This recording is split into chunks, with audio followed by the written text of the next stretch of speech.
Okay, sa mga naghahanap ng road bike na sulit na, ito, Eternal road bike natin is an alloy frame. Ayan, so internal cabling, quick release seat post, Eternal yung seat post nya. Then ito ay alloy na, Eternal din po yung kanyang saddle. Ayan, so kung mapapansin nyo, stem alloy na, drop bar alloy na rin. Ayan, ito yung logo nyang Eternal, no? So alloy hub, quick release natin, concealed bearing. Ayan, sealed bearing yung hub nya, alloy na rin po yan. Port nya is a steel, so yan lang po yung steel nya. Crank nya yung pro wheel ons, ayan, alloy na rin po yan. Ito ay naka Sensa P, so 10 speed. Ayan, so ito ay naka 2x10 speed Sensa P, cassette type na po yan. So yung sprocket nito ay naka 11 to 28 teeth. Ayan, naka disc brake na rin yan, alloy yung kanyang rim, compass yung kanyang gulong, 700 by 28C. So yan po yung Eternal road bike natin, 6,700 with 5 freebies, lap tube, machine guard, arm sleeve, tail light. Okay, amazing day mga GMC. So welcome back to my channel. Ayan, ngayon lang ulit tayo nakapag-update, no? So merong lumabas kasi sa atin isa sa pinakamura, pinakasulit na road bike. Then ito ay naka brake shifter na, o kung tawagin natin is naka STI na. So Eternal road bike natin. So alamin natin yung specs, price niya ngayon. So mamamangha kayo sa specs niya and price, no? Sulit na to. So ito limited stocks lang. So paunahan, syempre available din po ito sa TikTok and Shopee natin. Nationwide, ship nationwide tayo kahit saan sulok ng Pilipinas. So umpisa na natin i-update o bike check itong Eternal road bike natin mga ka-GMC. Pero bago lahat, please like and subscribe.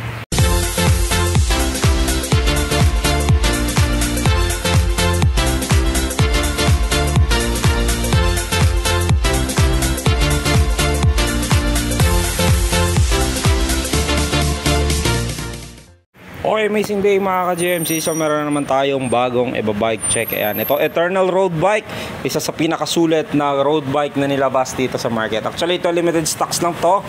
Presyo nito dati, no, nung unang labas to, mga nasa 10,500. So ngayon ma-amaze kayo sa bagong presyo nito. So Eternal road bike natin is alloy frame. Ayan, so kung mapapansin natin yung frame nya, ayan, color blue with black yung kanyang mismong pangalan, yung Eternal na mismong brand nya. So dito sa kanyang frame, ayan, sa kanyang set tube, ayan, Eternal 700C, ayan yung warning sign nya. Then meron yan lagay ng battle cage dito sa kanyang set tube. Dito din sa kanyang down tube na lagi naman natin nakikita sa isang mga bikes, no? So alloy frame, ayan, sa frame nya, so nakikita pa rin yung bakas ng pinagka-weldingan nya.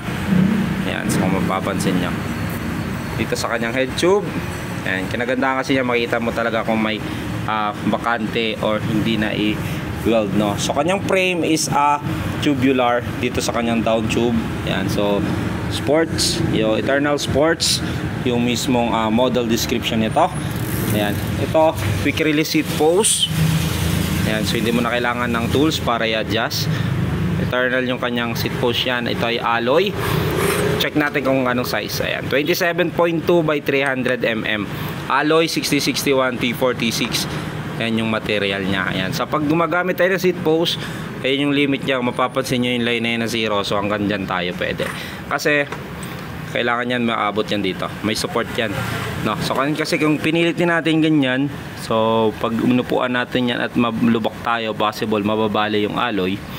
So sayang na po yung bike. So lagi nating isipin ito. Ayan, so dito quick release na yan. Sa saddle naman niya is an Eternal. Ayan, so kung mapapansin nyo, meron yan labasan ng utot dito. Stock pedal, ball bearing. So kanya namang crank, no? Sa crank nya is alloy na Pro Wheel ang brand owns. Ayan, so stock lang din. Sealed bearing yung kanyang bottom bracket. Yung kanyang FD is P. Ayan, so yan po yung P na yan ay Sensa na 10 speed. Ayan, so Sensa Reflex is an 8, Sensa Ignite is 9 speed, Sensa P is a 10 speed. Ayan, so ito ay naka-clamp type yung kanyang FD. Sa RD naman niya, syempre Sensa P din po yan. Then ito ay 10 speed, cassette type na yung kanyang sprocket. Sulit na sulit ka na dito. So bilangin na rin natin 1, 2, 3, 4, 5, 6, 7, 8, 9, 10. So 11 to 28 teeth. yung kanyang sprocket. So dito alloy na rin yung kanyang hub, self bearing na rin yan. So rim nya is an alloy, pwedeng gawing rim brake yung ano nya yun. Okay, sa kanya namang gulong, ayan, so compass. Then ito 700 by 28C. Ayan, so sa mga nalilito, no, so ang road bike, ayan, is 700C. Ayan po yung sukat ng mismong gulong nya. So meron kasing nalilito, merong 26 po ba yan, 27 or 29. So ito po 700C. Pagdating sa road bike, fixie, gravel bike, ayan, mga hybrid, ayan po, automatic po yan, 700C yung sukat ng kanyang rim. Ayan, so hindi siya 26 kasi ang 26, 27, 20, 29er, ayan po ay yung mountain bike.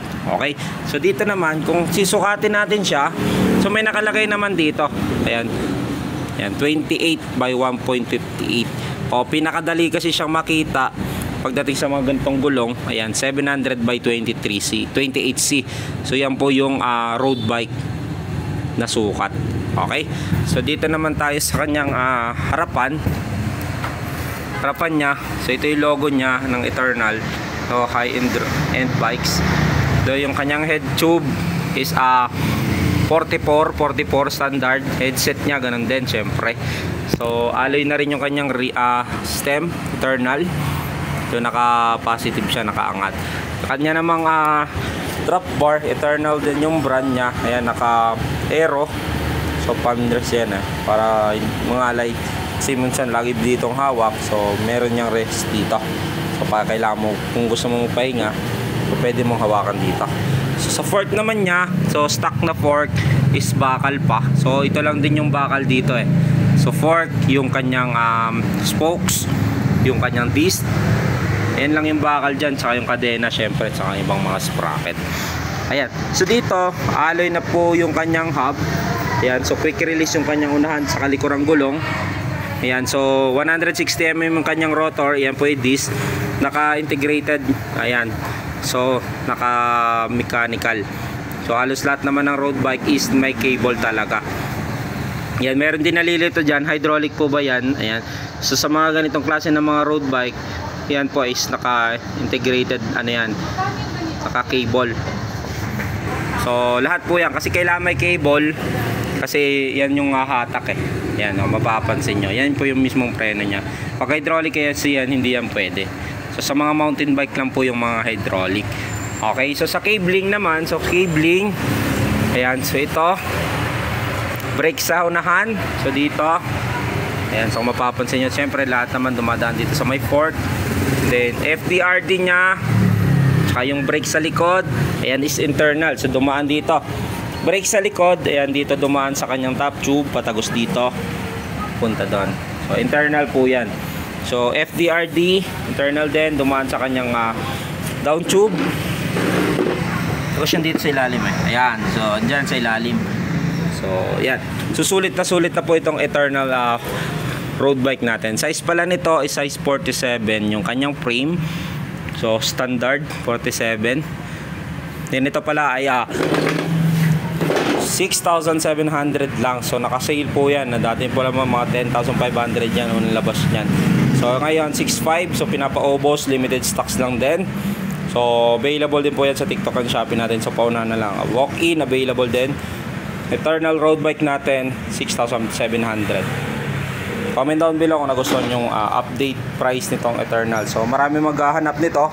So kaya lang kung naubos na po ang stocks namin, actually dalawa na lang to. So wala nang parating.